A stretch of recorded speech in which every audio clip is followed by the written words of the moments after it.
आप उत्तराखंड में एक बहुत ही ऊंची जगह बैठे हैं, है ना? आप जी। बिल्कुल कैलाश के पास बैठे हैं। आप ऐसी जगह बैठे हैं जहाँ तंगियाँ बहुत हैं, जहाँ आज तक आपकी बात जो मैं सुन रहा हूँ आश्चर्य है मुझे कि अब तक बहुत सारे सेल फोन टावर्स नहीं हैं, आने जाने की दिक्कतें हैं। आप इस देश के लोग जो आपकी बात सुन रहे हैं, जो समाचार पत्र भी पढ़ते हैं, जो टेलीविजन न्यूज़ भी देखते हैं, जो किसान आंदोलन भी फॉलो कर रहे हैं, जो यूट्यूब पे भी हैं, फेसबुक पे भी हैं, आप उन्हें क्या एक संदेश देना चाहेंगे कि किसानों के इस आंदोलन को क्या देश के लोगों का प्रतिसाद चाहिए, या किसान के आंदोलन को देश के लोगों ने कैसे देखना चाहिए? देखो, किसान का उगाया हुआ अगर जो अन्न खाता होगा तो उसको किसान का साथ देना होगा। मैं हम्म। सीधा सीधा अपना जवाब रख रहा हूं कि यदि वो अन्न खाता है तो हम्म। उसको किसान की पीड़ा को समझना चाहिए और किसान का साथ देना चाहिए। तो अन्न आज आज मतलब एक क्वेश्चन आ गया है कि आज ये पहली बार कि अन्नदाता के प्रति भी कोई लॉयल्टी है या नहीं है, या फिर सिर्फ पॉलिटिकल जी। पार्टियों और राजनीति के प्रति ही लॉयल्टी है।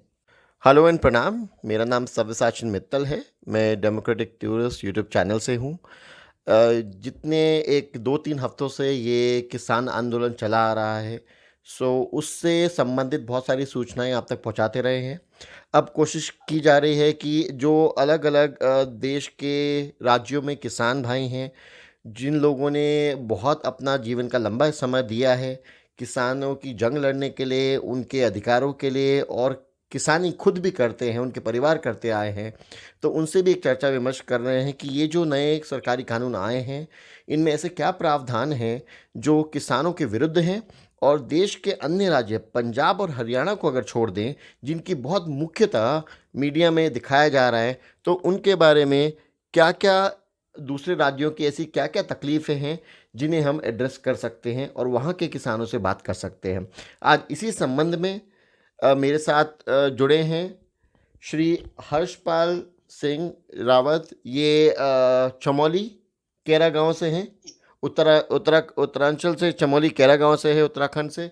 तो सर से जानना चाहेंगे, इन्होंने अपने जीवन के 25 से 30 वर्ष, बहुत लंबा समय किसान है, किसान परिवार से हैं। सर से बातचीत हुई तो उन्होंने बताया उनके माता पिता भी किसान थे। बहुत उन्होंने उनसे इंस्पिरेशन भी ली है, प्रेरणा ली है, उनसे सीखा है, और अपनी संस्कृति को, अपनी जीवन शैली को, अपने पहाड़ों को, अपनी ज़मीन को आगे बढ़ा रहे हैं। चाहते हैं कि किसानी में अनेक वैज्ञानिक प्रयोग भी हों, जिससे कि एग्रीकल्चर में, फार्मिंग में किसान भाइयों की और उन्नति और प्रगति हो। इनसे जानते हैं कि ये जो किसान आंदोलन चल रहा है, इसमें उत्तराखंड के किसान कितनी भागीदारी ले रहे हैं, और ये जो नए नियम हैं जिसके लिए किसान विरोध कर रहे हैं, उसमें उत्तराखंड के ऊपर कितना प्रभाव पड़ेगा। रावत सर, आपका बहुत बहुत स्वागत। जी, धन्यवाद। आपसे प्रथम ये जानना चाहूँगा, एक जब आप भी न्यूज़ देख रहे होंगे टेलीविज़न चैनल के माध्यम से, ये समाचार पत्रों में पढ़ रहे होंगे, तो ये मुख्यतः उभर कर आ रहा है कि पंजाब हरियाणा के किसान सबसे ज़्यादा इस जंग में आगे हैं। हम्म। तो अब मैं आपसे जानना चाहता हूँ, क्या उत्तराखंड के किसान भी इसमें भागीदार हैं? मुझे एकदम जल्दी से एक जवाब दे पाएंगे, क्या उत्तराखंड के किसान भी इस जंग में सारे किसान भाइयों के साथ खड़े हैं? सारे किसान, उत्तराखंड के जितने भी किसान हैं वो इस आंदोलन में भागीदार हैं। ओके। तो दूसरा ये कि ये जो कानून है, क्या इसकी खिलाफत भी कर रहे हैं? मतलब क्या इस कानून के दुष्प्रभाव उत्तराखंड के किसानों पे भी पड़ेंगे क्या? क्योंकि मुख्यतः ये देखा जा रहा है कि जो एमएसपी का एक बहुत बड़ा मुद्दा उभर के आया, आप सहमत होंगे। तो एमएसपी तो साधारणतः भी सिर्फ 6% किसानों तक ही पहुंचती है या उसका लाभ उठा पाते हैं। तो उत्तराखंड के किसानों का क्या विरोध है? बिल के ऐसे कौन से प्रावधान हैं जो उनके लिए संकट पैदा कर सकते हैं? सबसे पहली बात तो मित्तल साहब, मैं आपको ये बता दूं कि अभी उत्तराखंड के जो पर्वतीय क्षेत्र के सरोकारों से ही बात करूंगा, तो पर्वतीय क्षेत्र के किसानों ने जो एमएसपी शब्द है ना, ये आज पहली बार इस बार सुना है। हम्म। ये ये मैं आपको बताना चाहूंगा। आज तक हमारे किसी भी किसान ने, जो भी यहाँ पे, चाहे लघु किसान हो, चाहे बड़ी मात्रा में खेती करता हो, चाहे सीमांत किसान हो, किसी ने भी आज तक एमएसपी शब्द नहीं सुना था। बड़े आश्चर्य की बात है। इस पे थोड़ा-सा प्रकाश दें, ये बहुत ही महत्वपूर्ण पहलू आप बता रहे हैं आज। पहली बार मेरे सुनने में आ रहा है, मैं इतने दिनों से बहुत किसानों से चर्चा-विमर्श कर रहा हूँ।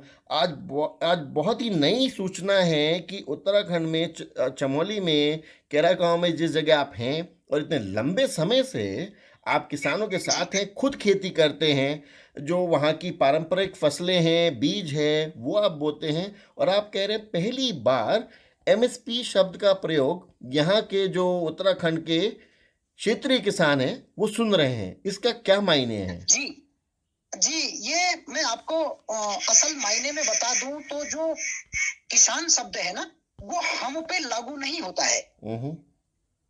जो यहाँ की सरकारें आज तक जो भी सरकारें यहाँ पे रही हैं, हमारे उत्तराखंड को बने हुए भी 18-19 साल हो चुके हैं, हम्म। तो अभी तक हमारे किसानों को किसान नहीं समझा गया है। काश्तकार शब्द यूज होता है। अच्छा। किसान वो होता है यहाँ उनकी दृष्टि में, जो हमारी सरकारें उनकी दृष्टि में किसान वो होता है जो व्यापक मात्रा में खेती बाड़ी करता है। ओके। और हमारे यहाँ क्या है, लघु जोत है, छोटी हम्म। जोत है। छोटी जोत मतलब कम खेती लोगों के पास है, बिखरी हुई जोत है। हम्म।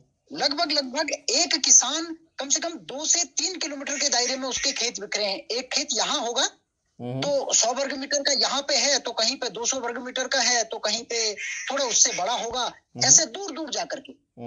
और यहाँ सारा काम जो है ऑन फुट होता है, पैदल होता है। यहाँ पे कोई इस प्रकार के जो कृषि यंत्र हैं, कृषि उपकरण हैं, उनका उपयोग नहीं होता है। पारंपरिक तरीके से खेती होती है।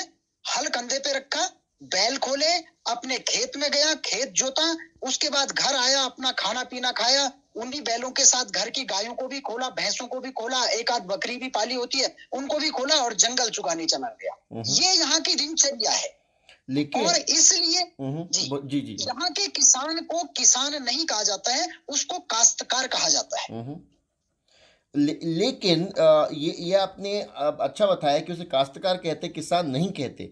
लेकिन राज्य सरकार की, उत्तराखंड राज्य सरकार की, बीजेपी का भी शासन रहा है, कांग्रेस का भी शासन रहा है और केंद्र में सरकार है, वो उसकी जो सुविधाएं हैं, उनकी जो किसानी जो नियम कानून हैं, जो स्कीमें आती हैं, जो प्रधानमंत्री किसान योजना अब जो नई आई है, जो इनकम सपोर्ट एक स्कीम होती, क्या वो लागू होती? क्या उसके बेनिफिट्स आपको मिलते हैं? अभी सबसे पहला बेनिफिट कृषकों को यही मिला है, जिसको किसान सम्मान निधि कहा गया है। और ये पिछले वर्ष से यहाँ पे शुरू हुआ है। 2,000 रुपया प्रति काश्तकार को मिलता है। ये साल भर में 3 बार मेरे ख्याल ये किस्त आती है। और उसके अलावा यहाँ पे किसानों को सुविधा के नाम पे जो आया है, इस वर्ष उत्तराखंड सरकार ने दो फसलों पे एमएसपी तय किया हुआ है। ओके। और उसको भी लागू हुए अभी 1 महीना पूरा नहीं हुआ है। उन 2 फसलों में यहाँ की मुख्य फसल है, उसको बोलते हैं यहाँ लोकल में उसको मडुआ या कोदा या रागी या नाचनी, ऐसे नामों से उसको जानते हैं। उस पे एमएसपी हुआ है। और जैसे ही किसान आंदोलन हुआ तो उसमें 4 रुपए की फिर से वृद्धि कर दी गई। पहले 21 रुपया तय हुआ और किसान आंदोलन होने के बाद तत्काल उसमें 4 रुपए की वृद्धि करके उसको 25 कर दिया गया। ओके। जी, अभी उसको बड़े हुए 15-16 दिन हो रहे हैं। जो ये 4 रुपया और वृद्धि हुई है, उसको बड़े हुए केवल 15-16 दिन हुए हैं। ओके। और झंगोरे को 25 रुपए पे रखा हुआ था, तो झंगोरा 25 रुपया ही यहाँ पे इस वर्ष पहली बार हमारे सुनने में ये आया है कि एमएसपी भी कोई चीज होती है। ओके। तो यानी कि अगर उत्तराखंड के किसान की बात करें तो अपनी फसल कैसे बेचता है? जब हम एमएसपी की बात करते हैं, जैसे आपने तो उत्तराखंड के बाहर भी अनेक शहरों में, राज्यों में, भारत में भ्रमण किया है, आप भली भांति परिचित हैं एमएसपी की परिभाषा से और एमएसपी के होने वाले फ़ायदों से। जैसे पंजाब हरियाणा के किसानों की बात करें तो एमएसपी का एक मोटा फ़ायदा जो होता है वो ये है कि सरकार एक न्यूनतम प्राइस तय कर देती है, जिसके आधार पर किसान अपनी फसल किसी को भी बेचेगा तो that acts like a base price, वो एक बेस प्राइस हो गया। और सरकार बहुत मात्रा में अनाज खरीदती है जो पब्लिक डिस्ट्रीब्यूशन सिस्टम के सहारे लोगों तक पहुंचाया जाता है। 80% बहुत बड़ी जनसंख्या है जो पब्लिक डिस्ट्रीब्यूशन सिस्टम पर, राशन की दुकानों पर निर्भर है। तो आपकी फसलें आप कैसे बेचते हो और किसे बेचते हो? सरकार आपसे भी फसलें लेती है क्या? आपकी उपज का कोई खरीद सरकार लेती है, या प्राइवेट जो एक एक व्यवस्था बनी आ रही है आड़तियों को, बिचौलियों को या प्राइवेट कंपनियों को कॉन्ट्रैक्चुअल फार्मिंग के द्वारा आपकी फसलें कैसे बिकती हैं, और ये कैसे तय होता है कि एक न्यूनतम प्राइस कम से कम किसान भाइयों को उत्तराखंड में जरूर मिले, जिससे कि उनका शोषण ना हो या वो मजबूरी में अपनी फसल बहुत ही कम दामों पर ना बेच रहे हो? जी, सबसे पहली बात मैं आपको बता देता हूँ कि यहाँ जिस क्षेत्र में मैं रहता हूँ, विशेषकर इस ब्लॉक की तो बात करूं कि यहाँ से मुश्किल से 100 या 150 लोगों ने आज तक मंडी देखी होगी कि मंडी कैसे होती है, मंडी कैसे लगती है। उनको मंडी से कोई वास्ता, कोई लेना देना नहीं है। वो मंडी की न परिभाषा जानते हैं और न अपना उत्पाद मंडी में भेजते हैं। यहाँ पर लोकल बायर होते हैं जो या तो बाहर का होगा या गांव का ही कोई आदमी होता है, वो इकट्ठा करता है, जो रेट मिला उस रेट में लोग दे देते हैं।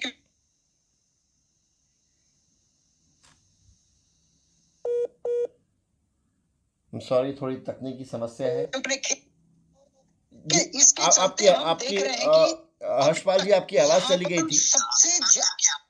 आपकी आवाज चली गई थी थोड़ा टेक्निकल फेलियर के कारण। आप बता रहे थे लोकल बायर को बेचते हैं, तो लोकल बायर को जो बेचते हैं वो रेट कैसे तय होता है? जैसे मंडी में तो बोली लगती है, बिडिंग होती है। यहाँ सब मनमाना है, यहाँ कोई रेट फिक्स नहीं होता है, मनमाना है। मैं आपको बता रहा हूँ 2020 में पहली बार अभी लगभग 1.5 महीना पहले एमएसपी तय हुआ था 2 अनाजों पे केवल, जबकि यहाँ का किसान हर अनाज उगाता है। और ये मैं नहीं कह सकता हूँ कि प्लेन की तरह भयंकर मात्रा में, बहुत बृहद मात्रा में उगता हो, लेकिन हर अनाज यहाँ उगाया जाता है। यहाँ की कई ऐसी फसलें हैं जो औषधि के तौर पे हैं, जैसे यहाँ पे अमरंथ जिसको बोलते हैं, चौलाई यहाँ पे होता है। 3 किस्म का चौलाई होता है, लाल चौलाई होता है, सफेद चौलाई होता है, काला चौलाई होता है। लेकिन उसका भी रेट यहाँ का जो बायर यहाँ घर में आएगा वही तय कर देता है। यहाँ पे अभी पिछले 1-2 सालों से तराजू पे तोल की व्यवस्था शुरू हुई है, 1-2 सालों से। इन जगहों पे अभी आप देख रहे होंगे ये पोल, सारे नए पोल हैं, बिजली की लाइनें अभी इन गांवों में आ रही हैं, गाड़ी की सड़कें अभी नई खुद रही हैं। यहाँ विकास अब पहुंच रहा है। जब हम भी बूढ़े हो गए हैं तो हम देख रहे हैं कि अभी तक यहाँ पे डेवलपमेंट नहीं पहुंचा था। यहाँ पे जो मानक होता था नापतोल का, वो होता था सेर और पाथा। अच्छा। और उसी के माप से यहाँ से फसलें बिकती थी। चाहे मिर्च भी हो तो वो पाथा भर के ही बेचना होगा। और 4 सेर का एक पाथा मानते हैं और 2 सेर का 1 किलो मानते हैं। ऐसी जो लोकल यहाँ पे वो होते हैं, ये परिमाप उसका है। ओके, तो आप बहुत इंपॉर्टेंट बात बता रहे हैं, जिस पे आप बार बार एम्फेसाइज भी कर रहे हैं, और अब आप बता रहे हैं कि मंडी भी बहुत लोगों ने नहीं देखी। लोकल बायर एक रेट तय कर देता है, आर्बिट्ररी रेट तय होता है, जो मैं समझ पा रहा हूँ आपकी बात से, इसका कोई मानक नहीं है, वो तय हो जाता है। और दूसरी बात, जबकि उत्तराखंड की फसल भी मशहूर है, देहरादून का बासमती चावल अपने आप में मशहूर है। जी, बहुत मशहूर है। मैं प्लेन की बात तो नहीं करूंगा क्योंकि मैं पहाड़ से हूं, तो मैं पहाड़ की ही बात करूंगा। ओके। पहाड़ के किसानों के हित में अगर इस कानून से कुछ हो पाता है, कुछ, क्योंकि कानून तो बनाना पड़ेगा, चाहे सुधार करके बनाओ, चाहे इसको वापस लेके नया बनाओ, कानून की आवश्यकता तो है। ठीक है, जो चल रहा था चाहे उसमें सुधार करें, चाहे जो नया अभी बिल पास हुआ है, तीनों कानून जो पास हुए हैं उन्हीं को ये जो है ये लागू करें या उनमें संशोधन करें। कानून की आवश्यकता तो पड़ेगी, तो हर हाल में पड़ेगी। तो ये बहुत महत्वपूर्ण बात आपकी तरफ से आ रही है कि कानून की आवश्यकता है। एग्रीकल्चर रिफॉर्म, बेसिकली वो कानून जिससे एग्रीकल्चर को फायदा हो, फार्मर को फायदा हो, कोई ना कोई नियम कानून तो चाहिए। आप एक बहुत महत्वपूर्ण बात बता रहे हैं। अब मैं आपसे बिल्कुल 2 टूक जवाब चाहता हूं, कुछ क्वेश्चंस के ऊपर, कुछ प्रश्नों के ऊपर, कि क्या उत्तराखंड का किसान इस बिल के विरोध में है, दिल्ली के किसानों के साथ आज आंदोलन के विरोध में है? उस हद तक यहाँ का किसान अभी तक उसको इसकी समझ नहीं है कि ये आंदोलन किस विषय पे कर रहे हैं। ठीक है, एक बात मोटी-मोटी, लेकिन और आप बात कर रहे हो पहाड़ी क्षेत्र के किसान की, आप उत्तराखंड के जो नीचे के जो प्लेन एरियाज़ हैं, उनकी बात नहीं कर रहे हैं विशेषता, ठीक है? हम्म, दूसरी हम्म, बात, आपकी नॉलेज के आधार पर, क्योंकि आप बाहर बहुत ट्रैवल किया है आपने, जी आपकी जी नॉलेज जी। के आधार पर इस नए बिल से क्या उत्तराखंड के किसान को कुछ फ़ायदा मिल सकता है? उसमें बात हो रही है, जी आपने आपने देखा होगा, पढ़ा होगा, सुना होगा कि बात हो रही है जी प्राइवेट प्लेयर मार्केट में आ जाएगा, मंडी सिस्टम खत्म हो जाएगा। अब आपकी बात जब मैं सुनता हूँ तो मुझे दिखता है तो मंडी सिस्टम बहुत ज़्यादा है ही नहीं, तो प्राइवेट प्लेयर आ जाएगा, वो किसानों को नई खाद देगा, बीज देगा, ट्रांसपोर्टेशन कॉस्ट कम हो जाएगी। और सरकार यहाँ तक बात कर रही है अब तो, जब 2 हफ्ते से ऊपर हो गया है ये पूरा आंदोलन, कि एमएसपी को निर्धारित किया जाएगा और वो जो जमाखोरी है उसके ऊपर भी शायद एक अंकुश और नियंत्रण रखा जाएगा। तो क्या इन सब चीज़ों से उत्तराखंड के जिस भाग में आप हैं, वहाँ के किसानों को कोई फ़ायदा पहुँचने वाला है?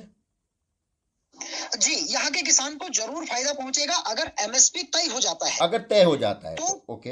हाँ, लेकिन लेकिन प्रत्येक प्रत्येक उत्पाद पे एमएसपी तय होना चाहिए। ये नहीं कि उस पे गेहूं पे और चावल पे एमएसपी हो गया, गन्ने पे एमएसपी हो गया, बाकी पे एमएसपी हुआ ही नहीं। ये बहुत किसान महत्वपूर्ण तो पॉइंट आप कई बोल चीजें रहे हैं, उगाता है ना। प्रत्येक उत्पाद पे, ठीक है। क्योंकि हाँ, जहाँ हाँ, तक मैंने अध्ययन किया है, एमएसपी तय तो बहुत चीज़ों पे होता है, लेकिन हर चीज़ एमएसपी के तय किए हुए जो प्राइसेस हैं उसके अनुसार खरीदी नहीं जाती, या उस संख्या में, जी उस मात्रा में, उस परसेंटेज में नहीं खरीदी जाती। तो आप ये कह रहे हैं कि जी एमएसपी तय हो, भले ही वो सरकार खरीदे, कोई भी खरीदे, वो तय किया हुआ एमएसपी एक मानक, एक बेस प्राइस बन जाएगा, जो कि आपके एरिया के पहाड़ी क्षेत्रों के किसानों का भी संरक्षण कर सकेगा। जी। बिना बिना एमएसपी के मैं आपको सबसे बड़ी बात बता देता हूँ, जिस क्षेत्र से मैं बिलोंग करता हूँ वहां पे लगभग लगभग हजारों टन आलू होता है। हम्म। हजारों टन पहाड़ी आलू। आलू, सब्जी वाला आलू। हम्म।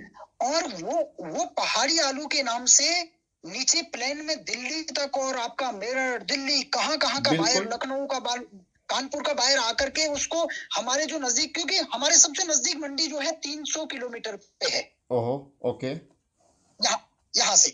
इसलिए यहाँ का आदमी मंडी के बारे में कोई नॉलेज ही नहीं जान तो पाता है। एक एक बहुत महत्वपूर्ण प्रश्न मेरे दिमाग में आ रहा है, जब आप बात कर रहे हैं नज़दीक, the closest Mandi is 300 kilometres, तो इसका मतलब ये हम्म। है, तो प्राइवेट प्लेयर बाहर से प्राइवेट बायर आके खरीदता है, प्राइवेट बायर या फिर आकर या के फिर गांव या फिर गांव के आपके लोगों को गांव के, कलेक्टर बनाता है। हाँ, या तो कॉन्ट्रैक्चुअल फार्मिंग कर रहा है वो, नहीं और या फिर नहीं। आपके गांव में ही किसी को निर्धारित कर रहा है, जैसे आप कह रहे हैं किसी को नियुक्त कर रहा है जो उनके बिहाफ हाँ पे खरीदता है।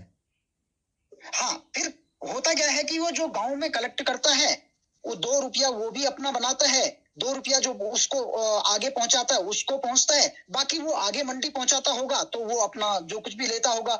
ठीक है। तो ये सिस्टम यहाँ पे कंटिन्यू चल रहा है। ठीक है, तो अब आपकी बात से मैं समझूं तो 300 किलोमीटर पर मंडी है, किसान चाहे तो हाँ मंडी जा सकता है, लेकिन हाँ जाता नहीं, ठीक है। लेकिन इस नए प्रावधान में ये भी है कि प्राइवेट बायर, इंडिविजुअल बायर, कोई भी आकर आपसे खरीद सकता है, आपकी ट्रांसपोर्टेशन कॉस्ट बचती है।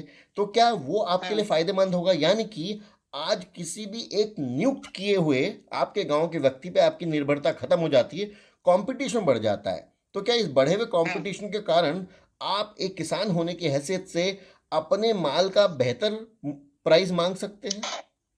बिल्कुल मांग सकते हैं और बेनिफिट रहेगा किसान को, क्योंकि जितने ज्यादा बायर आएंगे तो गांव में कंपटीशन होगा कि फला बायर, क्योंकि आज तो यहाँ पे टावर भी बनने लग गए, तो अब तो फोन वोन पे बातचीत होने लग गई। कई गांव ऐसे हैं जहां आज भी कनेक्टिविटी नहीं है। हम्म। तो अभी अभी ये जियो के टावर कुछ जगह बन रहे हैं, तो लगभग लगभग 4-6 महीने में कनेक्टिविटी हो जाएगी, हम्म। सभी जगहों कनेक्टिविटी हो जाएगी। तो मैसेज पास हो जाएगा कि ओके। फला गांव में ये फसल इस दाम में खरीदी जा रही, फला बायर इस दाम पे खरीद रहा है, तो वो भी अलर्ट हो जाएगा। वो अपनी फसल तब तक के लिए रोक देगा जब तक कि उसको वो दाम न मिल जाए। ओके, लेकिन फिर इसमें तो ये बेनिफिट जरूर हो। इसमें एक ये भी, बहुत सारे समीक्षक, बहुत सारे विश्लेषणकर्ता और फार्मर्स भी, बहुत बड़े बड़े जो नेता हैं वो भी प्रश्न उठा रहे हैं कि लेकिन इसमें जमाखोरी जो प्राइवेट प्लेयर कर सकेगा, साइलोस बना सकता है, उनके पास वेयर हाउसिंग की फैसिलिटी है, तो वो ऐसा ना हो कि जब ऑफ सीजन है या फिर आपसे सस्ते दामों पर माल खरीदेगा और बहुत लंबे समय तक स्टोर करेगा और अगली बार जब आपकी फसल आने वाली होगी वो अपना माल सस्ते दाम पे उतार देगा, तो उससे जी, आपका नुकसान लेकिन हो सकता है। हाँ, मेरा मेरा इसमें यही कहना है कि वो जो एमएसपी हो जाए प्रत्येक वर्ष, ये देखो ये राज्य स्तर के हाथ की बात है। केंद्र का जो रूल जो लागू होगा वो कॉमन बात हो रही है। वो महाराष्ट्र के किसान को भी वही होगा, उत्तराखंड के किसान को भी वही होगा, सही बात है। जम्मू कश्मीर के किसान को भी वही होगा। लेकिन इस पे राज्य सरकारों का अंकुश होना चाहिए कि प्रत्येक वर्ष जो रबी के यहाँ दो ही फसलें होती है, रबी और खरीफ की, करेक्ट। तो दोनों बार की फसलों को क्रय करने से पहले क्यों ना ये जो इनके मंत्रालय हैं, संबंधित सचिवालय में सचिव लोग बैठते हैं, क्यों नहीं ये उस समय जाकर के वो एमएसपी पे बात क्यों नहीं कर लेते हैं कि एमएसपी में कितनी वृद्धि होनी चाहिए, उसी रेट पे खरीदना चाहिए या उससे ऊपर खरीदना चाहिए। इसका निर्धारण राज्य सरकारें करेगी तो जरूर यहाँ के किसानों का जो सपना बोला जा रहा है कि किसान की आय डबल करने वाली बात, तो ये साकार हो जाएगा। तो आप बोल रहे हैं कि जो हमारी राज्य सरकार है, जैसे उत्तराखंड सरकार है, उन सरकारों का इसमें जो रोल है वो बहुत अहम हो जाता है। वो कैसे अपने आप को कंडक्ट करती हैं, अपने किसान का हित वो कैसे प्रोटेक्ट करती हैं, वो कैसे सुनिश्चित करती हैं कि प्राइवेट बायर आके हमारे किसानों का शोषण ना कर ले, जी, है ना। तो मतलब केंद्र के जो एक कानून है ये एक ब्लैंकेट कानून है, ठीक है। लेकिन अब इसी से एक सवाल उभरता है, जैसे आपने सुना होगा या पढ़ा होगा तो, कि तेलंगाना अपने आप में एक ऐसा राज्य है जिसने एक तरह का इनकम सपोर्ट बहुत पहले ही शुरू कर दिया था अपने किसानों के लिए। जैसे वहाँ मक्का की बहुत खेती होती, ज़्यादा खेती हुई तो उन्हें रियलाइज़ हुआ, क्योंकि आज इंडिया सरप्लस इकोनॉमी है जब हम एग्रीकल्चर की बात कर रहे हैं। जब हम 1965-70 से शुरू हुए थे, जब हमारे पास अनाज हम इंपोर्ट करते थे, जब वो शिप से आता था और घर घर और राशन की दुकान पर जाता था, आज हम सरप्लस में हैं क्योंकि सरकार बार बार कह रही है जी हम सरप्लस हैं और सरकार लिमिटेड अनाज खरीद सकती है पब्लिक डिस्ट्रीब्यूशन सिस्टम के लिए। तो बाकी अनाज सबको पता है इतने समय सड़ के जाता है, किसानों को कितना अनाज तो बिल्कुल फेंकने समान 2 रुपए किलो भी बेचना पड़ता है, ठीक है। तो उसमें अब ऐसा क्या कोई प्रावधान आपकी स्टेट गवर्नमेंट, राज्य सरकारों ने अब तक उत्तराखंड ने किया जैसा कि तेलंगाना ने किया? उन्होंने लगभग 10,000 प्रति वर्ष अपने किसानों को दिया जिससे कि वो दूसरी क्रॉप्स उगाएं। एक इंसेंटिव है, एक इनकम इंसेंटिव है, जो अगर आपकी क्रॉप, ये आप आज मक्का उगाते हैं, मक्का ना उगा के कुछ और उगाएं क्योंकि मक्का अब बहुत ज़्यादा उग गया है, बहुत ज़्यादा सरप्लस है। ऐसे ही कालिया करके एक स्कीम लॉन्च करी है उड़ीसा सरकार ने, वो 25,000 प्रति वर्ष देती है। अब प्रधानमंत्री किसान योजना में वो 6,000 प्रति वर्ष दे रहे हैं, है ना। तो आपके यहाँ ऐसा कुछ प्रावधान है कि भाई अगर कोई फसल ज़्यादा उग रही है जो एक्सेस में हो रही है, जिसके कारण आपका किसान का नुकसान हो रहा है, तो आप कोई दूसरी फसल पे अगर शिफ्ट करें तो सरकार ने कोई आपको मॉनेटरी बेनिफिट, कोई पैकेज दिया है प्रति किसान?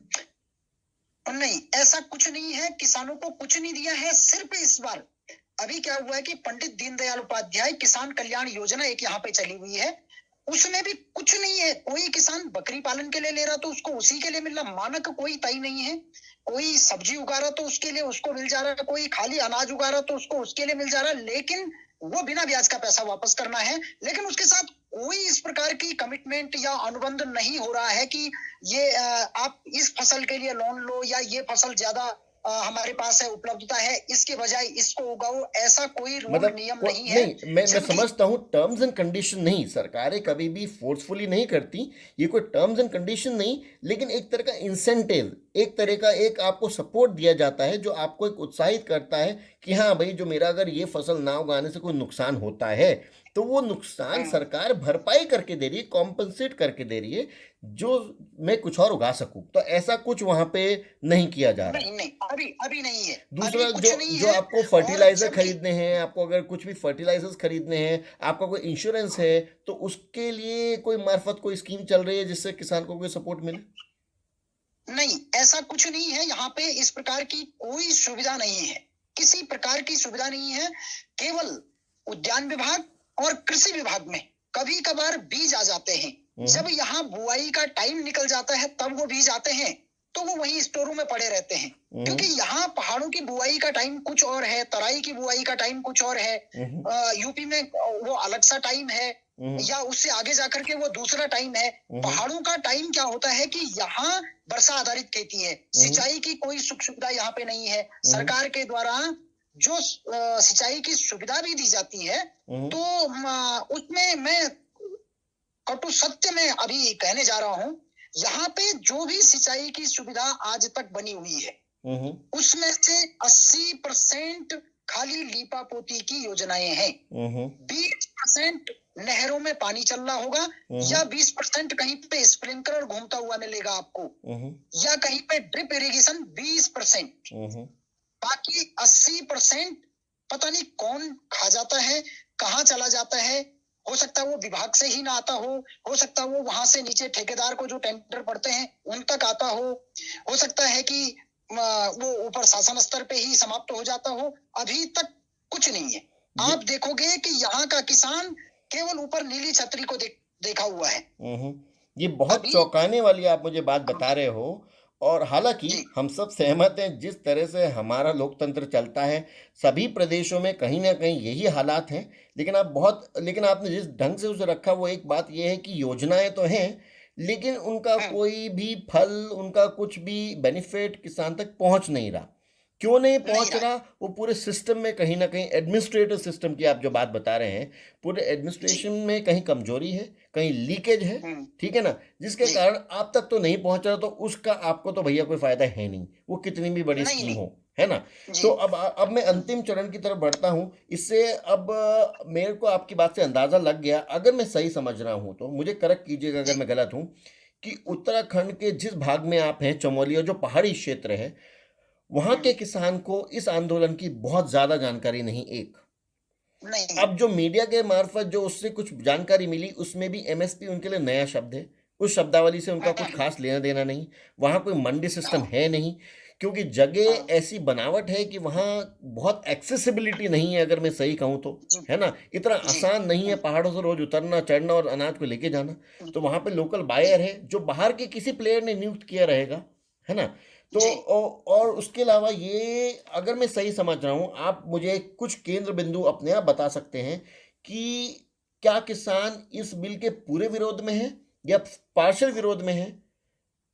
नहीं, पूरे विरोध में तो नहीं है। पूरे विरोध में नहीं है। ओके, ऐसे कोई बिंदु जो आपके दिमाग में आ रहे हैं, जब आपके भी आपस में चर्चा हुई होगी, ऐसे 1 2 3 बिंदु जिनसे किसान को थोड़ा विरोध है या जिनके ऊपर संशय है? जी, एक तो जो कॉन्ट्रैक्ट फार्मिंग की बात ये चल रही है, कॉन्ट्रैक्ट फार्मिंग में सबसे बड़ा जो दिमाग में एक भ्रम चल रहा है कि यदि कॉन्ट्रैक्ट फार्मिंग होगी तो किसान मजदूर बन के रह जाएगा। यहाँ का किसान भी इस बात को सोच रहा है। वो क्यों सोच रहा है? क्योंकि यहाँ पे कुछ लोगों ने कॉन्ट्रैक्ट फार्मिंग करवाई। वो किसके लिए करवाई? जड़ी बूटी के लिए। वो करवाई है, उसको बोलते हैं उत्तराखंड जड़ी बूटी शोध संस्थान। ओके। उसने करवाई है, और 2 फसलों के लिए करवाई, कूट और कुटकी के लिए। अब हुआ क्या कि जब उनसे उत्पादन करवाया, 3 साल में वो फसल तैयार होती है। किसान 3 साल तक इंतजार करता रहा, मेहनत करता रहा। उसने भेड़ बकरी पाली, उसने खच्चर चलाए, उसने किसी की लेबरी करी, मजदूरी करी। 3 साल तक वो कुटकी भी पालता रहा। 3 साल में जब उसको अनुबंध हुआ था, उसको ये बोला गया था कि भाई तेरी कुटकी 500 रुपया किलो की दर से खरीदी जाएगी। एक तय हो गया था बेस प्राइस। जब वो तीसरा साल आया, तीसरा साल आते आते उनके 10 लोग यहाँ मीटिंग में आ गए, और उन्होंने कहा जी मंडी में तो इसका रेट ही नहीं है, अभी कंपनियों से ऐसा टाई अप हो नहीं रहा। एक आध कंपनी का आदमी बना के बिठा दिया, उसने अपनी हेकड़ी झाड़ दी कि जी अभी तो हमारे पास इतना माल पड़ा हुआ है, अगर आपके पास पड़ा हुआ है तो अगले साल तो इसने खराब हो जाना है, तो इसको ऐसा करो 4.5 के भाव में आप हमें दे दो। तो यानी कि अगर मैं आपकी बात सही समझ रहा हूँ, वही संशय, वही डर जो सारे देश के किसानों को, या जो दिल्ली में बॉर्डर पे आंदोलन में बैठे हैं, वो ये है कि प्राइवेट प्लेयर हमें वायदा तो कुछ कर देगा और बहुत बड़े बड़े नियम कानूनों में फंसा देगा, जो मैं आपकी बात से समझ रहा हूँ। और उनके बड़े बड़े अफसर उन नियम कानूनों को अगर मानेंगे नहीं, और कल को जो उन्होंने प्रॉमिस किया, जो कमिटमेंट आपको दिया है, अगर वो उस जी, पे खरे नहीं उतरेंगे तो किसान कहाँ जाएगा? हाँ, क्योंकि किसान किसान कहाँ तो जाएगा? तीन हुँ, चार वर्ष के लिए, 5 वर्ष के लिए, 1 वर्ष के लिए बंद गया। किसान ने तो हुँ, उस जो अग्रीमेंट हुआ था उसके बेसिस पे अपनी क्रॉप्स बनानी शुरू कर दी। लेकिन जी, अगर कल को प्राइवेट प्लेयर बदल गया, पलट गया, तो उसके ऊपर कोई अंकुश हाँ, नहीं होगा, तो किसान बहुत बुरा पीटा जाएगा और मजदूर बन के रह जाएगा। रह जाएगा। जी, ठीक है, ये डर सबसे बड़ा ये डर है। एक सबसे बड़ा डर। दूसरा डर क्या, एमएसपी भी एक डर है जो सभी में बना हुआ है। हाँ जी, क्योंकि अगर आप देखें, एमएसपी पे अगर डर एक है, मिनट, एक एमएसपी पे आपको, ये डर है रावत साहब सबसे। 1 मिनट जी, रोकूंगा कि अगर आप मेरे से सहमत, तो एमएसपी आज से पहले भी कभी नियम कानून कायदे की तरह तो था नहीं। एमएसपी हैज हाँ, always been an administrative policy, वो एक एडमिनिस्ट्रेटिव निर्णय है। उस पे कोई जी, लिखित कानून कभी नहीं रहा है। तो आज हुँ, किसान को एमएसपी स्पेशली कानून की शक्ल में क्यों चाहिए, अगर पहले नहीं था वो तो? जी, जी, जी, जी, जो यहाँ मैं आपको बता रहा हूँ कि मैं अभी अभी एक एग्जांपल दे रहा था, यहाँ पे आलू की पर्याप्त खेती होती है। हम्म।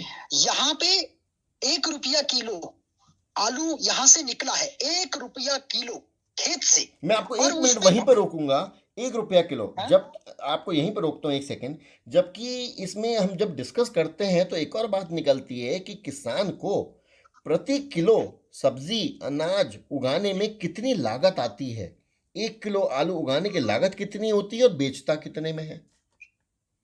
देखिए जो मैं एक औसतन बता दूं आपको, जो 1 किलो आलू की वास्तविक कीमत है 15 से 20 रुपया पर किलो पे उसको रेट मिलना चाहिए, ओके। न्यूनतम ओके।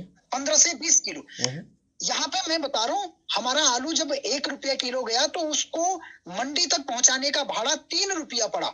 हम्म। और अब किसान ने फ्री में दिया कि नहीं दिया? किसान को क्या मिला? हम्म। तो किसान के खेत से उसने 6 महीने में यहाँ फसल निकलती है। 6 महीने के इंतजार करने के बाद रात को खेत में सोता है जंगली जानवरों के को भगाने के लिए। हम्म। अपना अपना कंबल लेकर के रात को खेत में तो सोता है। आपके पास और अभी आज आलू पे भी कोई एमएसपी नहीं है, अगर मैं सही समझ रहा हूँ आपकी बात से? नहीं, यहाँ पे एमएसपी मैंने बताया, उत्तराखंड में अभी जो पर्वतीय क्षेत्रों के लिए एमएसपी आया है 2 चीजों में, मडुआ पे आया है हम्म। और झंगोरा पे आया है। बस। 25 पहले 20 रुपया था मडुए पे।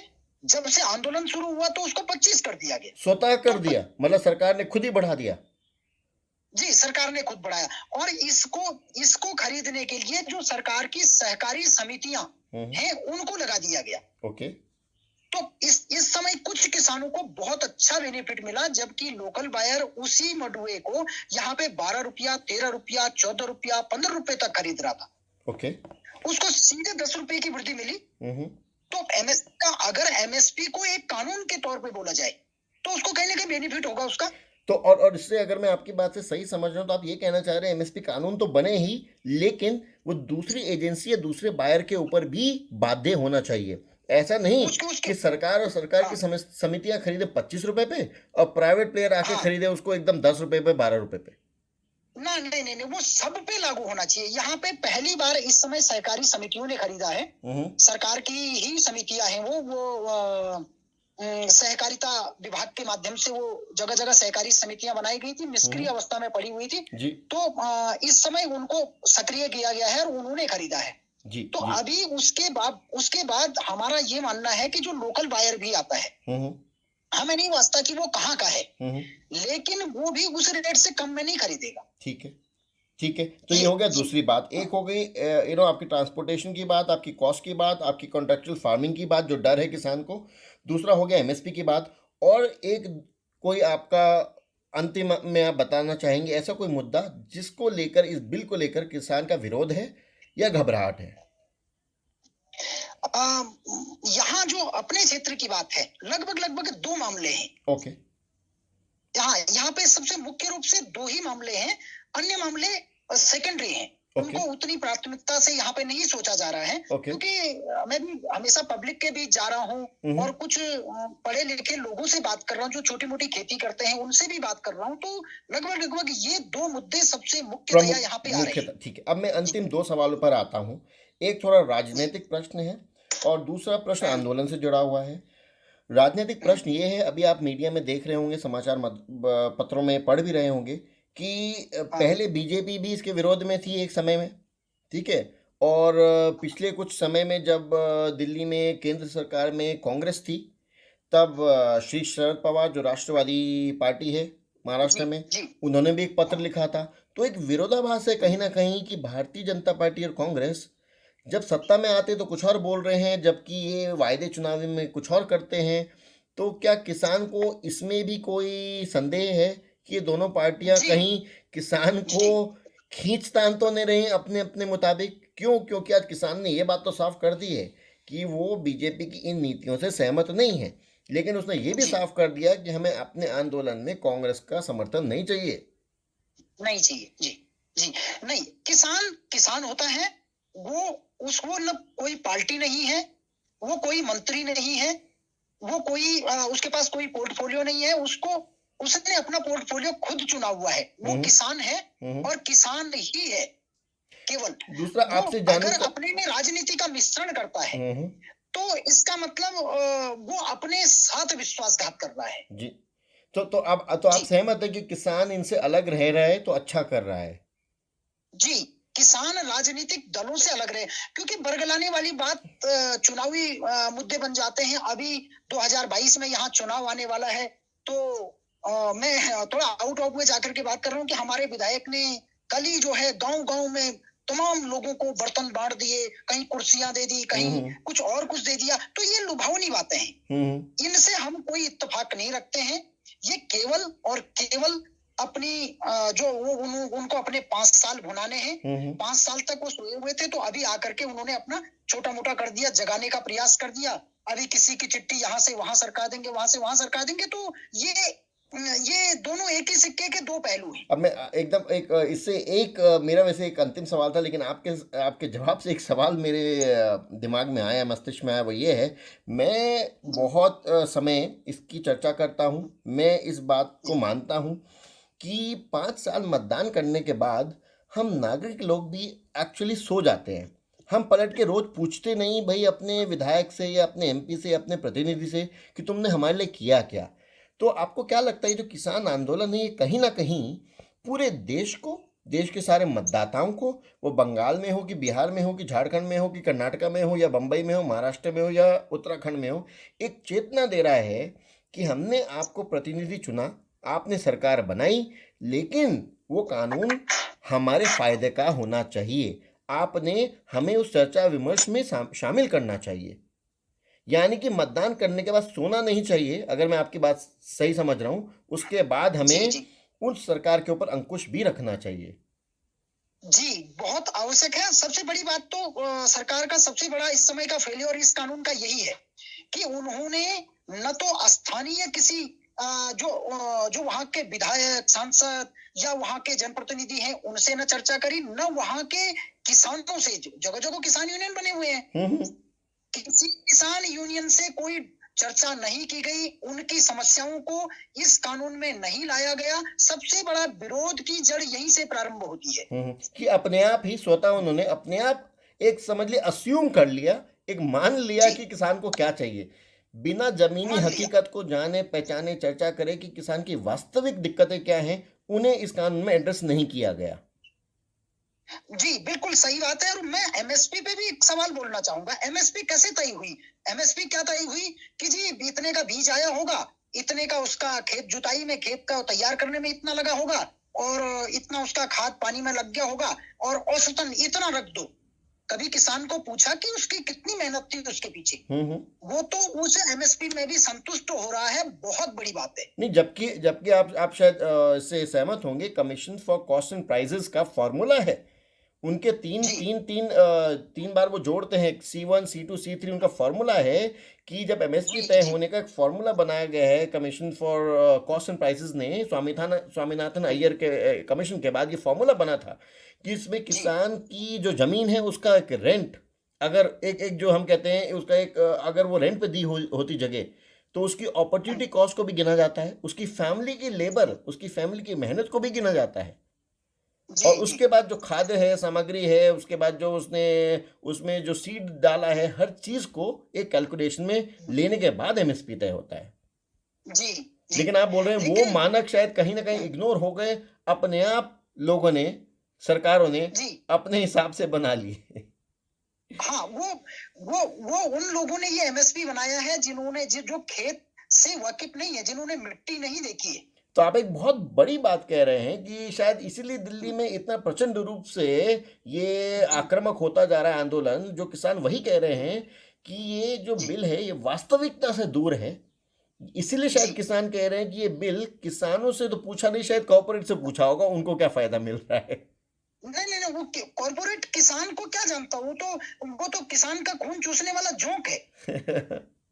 जी। जो कॉर्पोरेटर है या जो उस पे आश्रित हैं, हम्म, उगाता तो किसान है ना। हम्म, चाहे वो कॉर्पोरेटर है, चाहे कोई भी है, खाता तो वो अन्न है ना। हम्म, कोई इस प्रकार की चीज प्रकृति में कोई दूसरी चीज नहीं है कि उसके सारे वो वर्षों जिंदा रह जाता है या फिट और रह जाता है। उसको अन्न ही खाना पड़ता है, किसान का उगाया अन्न खाना पड़ता है। और किसान का जो आक्रोश है ना, उस अन्न के माध्यम से हम्म, इन तक पहुंचेगा और इनको उस बात का पनिशमेंट भुगतना पड़ेगा। इनको इस बिल में सुधार करना पड़ेगा, कानूनों में बार बार परिवर्तन करना पड़ेगा, किसान के अनुरूप इस कानून को लाना पड़ेगा। जी। बहुत बहुत नहीं महत्वपूर्ण तो बात आप कह रहे हैं, जो सारे नहीं किसान तो इसी पे डटे हुए हैं। एक एक अंतिम सवाल आपसे, एकदम एक या दो लाइनों में अगर आप इसका जवाब दे सकें कि आप उत्तराखंड में एक बहुत ही ऊंची जगह बैठे हैं, है ना? आप जी, बिल्कुल कैलाश के पास बैठे हैं। आप ऐसी जगह बैठे हैं जहाँ तंगियाँ बहुत हैं, जहाँ आज तक आपकी बात जो मैं सुन रहा हूँ, आश्चर्य है मुझे कि अब तक बहुत सारे सेलफोन टावर्स नहीं हैं, आने जाने की दिक्कतें हैं। आप इस देश के लोग जो आपकी बात सुन रहे हैं, जो समाचार पत्र भी पढ़ते हैं, जो टेलीविज़न न्यूज़ भी देखते हैं, जो किसान आंदोलन भी फॉलो कर रहे हैं, जो यूट्यूब पे भी हैं, फेसबुक पे भी हैं, आप उन्हें क्या एक संदेश देना चाहेंगे कि किसानों के इस आंदोलन को क्या देश के लोगों का प्रतिसाद चाहिए, या किसान के आंदोलन को देश के लोगों ने कैसे देखना चाहिए? देखो किसान का उगाया हुआ अगर जो अन्न खाता होगा तो उसको किसान का साथ देना होगा। मैं हम्म, सीधा सीधा अपना जवाब रख रहा हूं कि यदि वो अन्न खाता है तो हम्म। उसको किसान की पीड़ा को समझना चाहिए और किसान का साथ देना चाहिए। तो अन्न आज आज मतलब एक क्वेश्चन आ गया है कि आज ये पहली बार कि अन्नदाता के प्रति भी कोई लॉयल्टी है या नहीं है, या फिर सिर्फ पॉलिटिकल जी, पार्टियों और राजनीति के प्रति ही लॉयल्टी है। क्योंकि आज पहली बार शायद जी, इतिहास में इतने बड़े स्तर पर किसानों ने आंदोलन किया है इस देश में, जी, और जी, भूखे भी रहे हैं। जी। हमें बहुत। खुशी है इस बात की कि हमारे वो किसान जो इतने बड़े देश को की आपूर्ति कर रहे हैं, वो आगे हैं। हमारी वहां तक पहुंच नहीं है, संसाधनों के अभाव में, धन के अभाव में, या हम बहुत दूर हैं। दिल्ली से हम बहुत दूर हैं। हमें दिल्ली पहुंचने में 2 दिन और 1 रात लगता है यहाँ से जाने में, दिल्ली पहुंचने में। हम्म, तो तब हम दिल्ली पहुंच पाते हैं। तो इतनी दूर से हम जाएंगे तो कहाँ यहाँ का किसान फिर उसकी एक बकरी है, एक गाय है, एक वो है, कहीं बच्चे को लेकिन आप बाला रखना आंदोलन है के साथ हैं, ना। दूर हैं, लेकिन क्या हम आप दिल से उनके साथ हैं? हम साथ हैं, दिल से साथ हैं किसानों के। जी। बहुत बहुत धन्यवाद आपका, रावत साहब। आपको बहुत आपने समय दिया और बहुत महत्वपूर्ण जानकारी हमसे आपने शेयर करी। अपने सूचना के जितने भी हमारे पास तंत्र भी अवेलेबल हैं, उसके आधार पर आप अपना ध्यान रखिए। कोरोना का समय है, सेफ रहिए। और मैं आशा करता हूँ जो लोग आपकी बात सुन रहे हैं इसको बहुत अच्छे से ऑब्जेक्टिवली समझेंगे, और इस पे सरकारें भी जल्द ही कोई ना कोई नया नियम कानून लाएंगी और किसानों की तकलीफ़ों को दूर कर पाएंगी। आपका बहुत बहुत शुक्रिया। शुक्रिया, धन्यवाद।